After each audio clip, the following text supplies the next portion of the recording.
अब चलते हैं क्वेश्चन नंबर 8वां में। क्या है कि त्रिकोणमिति बढ़िया तरीका से चल रहा है।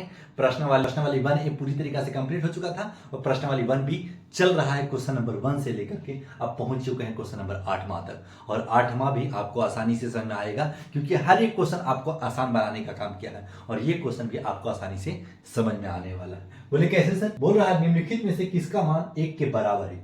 1 किसके बराबर होगा? तो इसमें 4 ऑप्शन दिया हुआ ABCD। तो चारों ऑप्शन कैसे सर सबको सोल्व करेंगे? नहीं, अगर जिस में टिक आउट हो जा रहा अगर 1 आ जाएगा वही आपका राइट आंसर होगा। ये नकली क्या होता है सर? sin 45 डिग्री का वैल्यू होता है सर 1/√2 और इस पे स्क्वायर है तो इस पे स्क्वायर दे देना है प्लस cos 45 डिग्री का वैल्यू 1/√2 हो जाता है। यहाँ भी स्क्वायर है तो इस जगह पे स्क्वायर दे देना है। फिर क्या सोल्व कर देना है आपको? √2 किसी का भी √2 का स्क्वायर है तो रूट में है उस पर स्क्वायर लगा हुआ है तो रूट अपने आपको कट जाता है। क्यों कट जाता है हम आपको डिटेल दिए हैं, सारा डिटेल देके आगे चलते हैं। 1/2 और ये भी 1/2 एलसीएम सर 2 हो जाएगा तो 1 का 2 का कितना पढ़ेंगे? 2 आएगा। 2 का एक बार पढ़ना पड़ेगा सर तो 1 का भी एक ही बार पढ़ना पड़ेगा। 2 का एक बार तो 1 का भी एक ही बार तो 2/2 यानी हमारा राइट आंसर 1। यानी हम अगर ए का फर्स्ट यानी 8वां का फर्स्ट में आंसर आ गया है तो आगे नहीं पढ़ेंगे कि हम बी भी चेक करेंगे, सी भी चेक करेंगे, डी भी चेक करेंगे। बहुत बड़ा बुड़बकी काम कीजिएगा अगर ऐसा कर रहे हैं तो, क्योंकि गंवाना नहीं है। आपका समय रहेगा ना तो बड़े बड़े क्वेश्चन को सोचने में और बनाने में सक्षम होइएगा और वही नंबर आपको 90, 95, 99 लाने में आप सक्षम हो जाइएगा। चलिए क्वेश्चन नंबर 8 हो चुका सवाल। आप चलते हैं क्वेश्चन नंबर 9वां में। इसको उतार लिए होंगे, इसको मिटा रहे हैं। से बताएं यानी कोष्टक में सही मान क्या होगा? इसका आंसर इसमें कहीं मिलेगा, ये होगा, ये होगा, ये होगा, ये होगा। यानी 4 ठो ऑप्शन दे चुका है। इसको सोल्व कर करके कैसे सोल्व करेंगे सर? देखिएगा सर 37 का वैल्यू 1/2 मेरे बाबू, हल लिख लीजिएगा हल। cos 60 डिग्री का वैल्यू सर 1/2 हो जाता है तो 2 एलसीएम लीजिएगा तो 1 का ही 1 पड़ेगा, 1 का ही 1 ही बार पढ़ना पड़ेगा तो 2/2 हो जाएगा 1 है। 1 कहीं? हाँ सर है। आपका राइट आंसर ये सी में चला जाएगा। क्लियर? अब चलते हैं सेकंड में। ये फर्स्ट हो चुका था समाप्त। अब चलते हैं सेकंड में। सेकंड बोल रहा है इस तरीका से ऑप्शन दिया है, इस तरीका से पुट वैल्यू करना है। इसको थोड़ा सोल्व करना पड़ेगा। कैसे सोल्व करेंगे? इस जगह पे देख लीजिएगा। cos 60 डिग्री का वैल्यू क्या होता है? cos 60 डिग्री का वैल्यू होता है सर 1/2। का है कि 37 डिग्री का वैल्यू 1/2 वही cos 60 डिग्री का वैल्यू 1/2 प्लस 1 है तो प्लस 1 दे दीजिएगा बाई 1/1 का है कि हर डिजिट के नीचे 1 छुपा रहता है। cos 60 डिग्री का वैल्यू 1/2 माइनस 1 दिया हुआ, इसके भी नीचे 1 छुपा हुआ।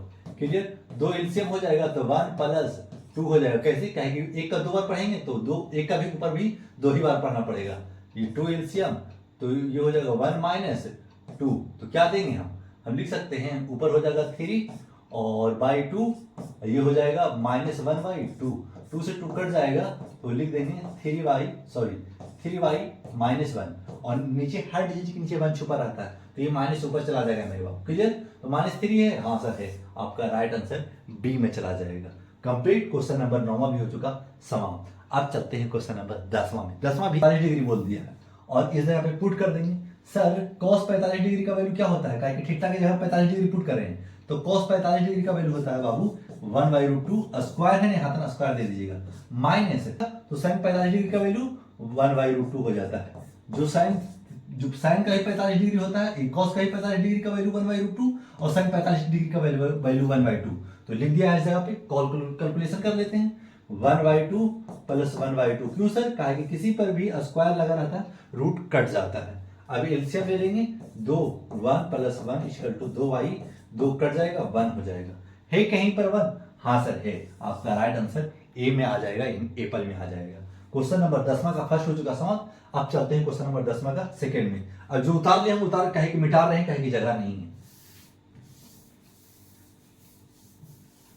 तो दूसरा में आ रहे हैं sin 45 थीटा का वैल्यू 45 डिग्री तो tan 45 डिग्री का वैल्यू क्या होता है सर? tan 45 डिग्री का वैल्यू होता है सर 1 का स्क्वायर। कहे कि स्क्वायर है तो स्क्वायर दे दीजिएगा, नहीं रहता तो 1 ही रखते। क्लियर? प्लस है तो प्लस दे दीजिएगा।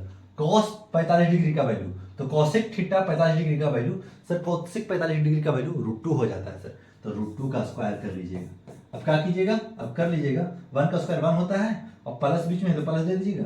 √2 का स्क्वायर √2 अगर किसी भी रूट लगा रहे, किसी भी डिजिट रूट में रहे और उस पर स्क्वायर रहे तो रूट कट जाता है, ओनली 2 हो जाएगा और 2 1 और 2 3 हो जाता है।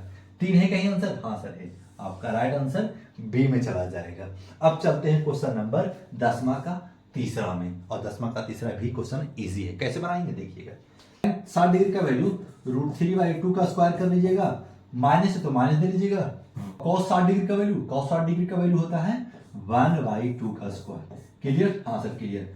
तो √3 किसी पर भी अगर स्क्वायर रूट में रहे, स्क्वायर रहे कट जाता है रूट बाई 4, इस पे स्क्वायर नहीं है तो 4 हो गया, माइनस 1/4 का है कि इसका स्क्वायर 1 का स्क्वायर 1 में होता है। 4 एलसीएम हो जाएगा सर, 3 - 1 कीजिएगा तो 2/4 हो जाएगा, 1/2 कट के आ जाएगा। 1/2 है सर? हाँ सर, आपका राइट आंसर डी में है 1/2। अब क्वेश्चन नंबर 1 से लेकर के क्वेश्चन नंबर 10 तक हो चुका कंप्लीट। जिस स्टूडेंट को समझ में आया होगा लाइक सब्सक्राइब जरूर करके आगे बढ़िएगा। अब चलते हैं क्वेश्चन नंबर 11 में।